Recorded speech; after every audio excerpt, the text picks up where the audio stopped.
اور وہ آدمی جو ساری عمر اپنے باپ سے پیسے لیتا رہا ہے، جس وقت ابو کا ہاتھ ایسے ہوگا نا، میں زندہ نہیں بچوں گا کہ میرے سامنے میرے باپ کا ہاتھ پھیلا ہوا ہے۔ میں بیٹھے تھے، وہ اپنے سامنے بیٹھی ہوئی تھیں، تو میری ایک ہی بہن پاکستان میں ہے، اس کے تینوں بچے بھی آئے ہوئے تھے، وہ بھی آئی ہوئی تھی۔ تو ادھر صوفہ رکھا تھا تو اس پہ میں بیٹھا تھا، 2 لوگوں کا صوفہ تھا، ہے وہ، تو والد صاحب برابر میں بیٹھے تھے۔ تو سب لوگ باتیں کر رہے تھے، تو میں نے کچھ 2-4 پیسے نکال کر کے والد صاحب کو ویسے ہی پیش کر دیے۔ تو میں نے عین اس موقع پر یہ کیا کہ جب میں سمجھا کہ کوئی نہیں دیکھ رہا ہے، ٹھیک ہے، سب اپنے اپنے گپ میں لگے ہوئے ہیں، کوئی نہیں دیکھ رہا ہے، تو میں نے اس موقع سے فائدہ اٹھا کے جلدی سے چھپا کے ابو کو، مجھے نہیں پتا تھا کہ امی دیکھ رہی تو انہوں نے بڑے زور سے کہا، دوبارہ دو، جیسے وہ ذرا سختی سے بات کرتے ہیں۔ تو مجھے یہ تو پتا چل گیا کہ انہوں نے دیکھ لیا۔ تو میں سوچ رہا ہوں کہ یہ کیوں کہہ رہی ہیں دوبارہ دو۔ ان کا نواسا ساتھ بیٹھا تھا، حمزہ، جو ماشاءاللہ 6.25 فٹ کا ہے، اس وقت 6.25 فٹ کا تھا تو مجھے تو انہوں نے بہت سختی سے کہا دوبارہ دو، اور اپنے نواسے سے کہا، حمزہ دیکھو ماموں نانا کو کیسے پیسے دے رہے ہیں۔ تو میں نے دوبارہ دے دیے، تو والدہ نے کہا کہ اب اسے بتاؤ کہ تم نے ایسے کیوں دیے۔ میں نے کہا دیکھو بھائی حمزہ میاں، یہ میرے والد صاحب ہیں، میں ساری عمر ان کے ہاتھ سے پیسے لیتا رہا۔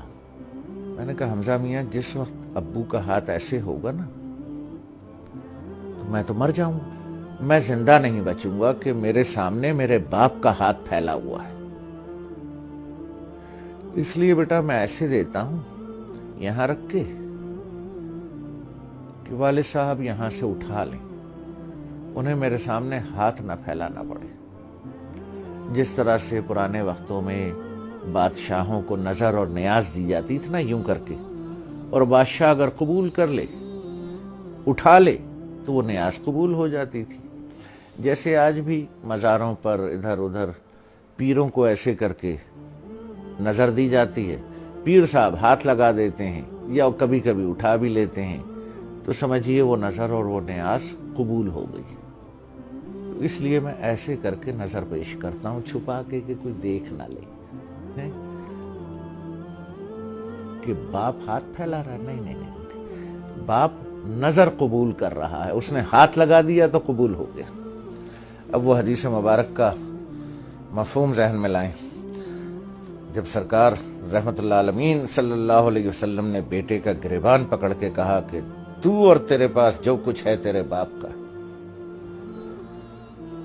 لوگ بھاگتے ہیں، میں آخری بات کروں، لوگ بھاگتے ہیں وہ فلانے پیر صاحب سے دعا کرا لیں، ہیں جی، وہ فلانے مزار پہ دعا کر لیں، وہ پیر صاحب کا جھوٹا پانی پی لیں، ہیں جی، وہ پیر صاحب کی جوتیاں اٹھا لیں، بخشے جائیں گے، ثواب ملے گا۔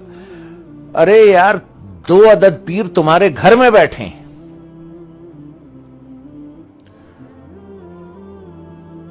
ایک عورت ایک مرد، 2 پیر تمہارے گھر میں بیٹھے ہیں، یار جا کے ان کی جوتیاں سیدھی کر،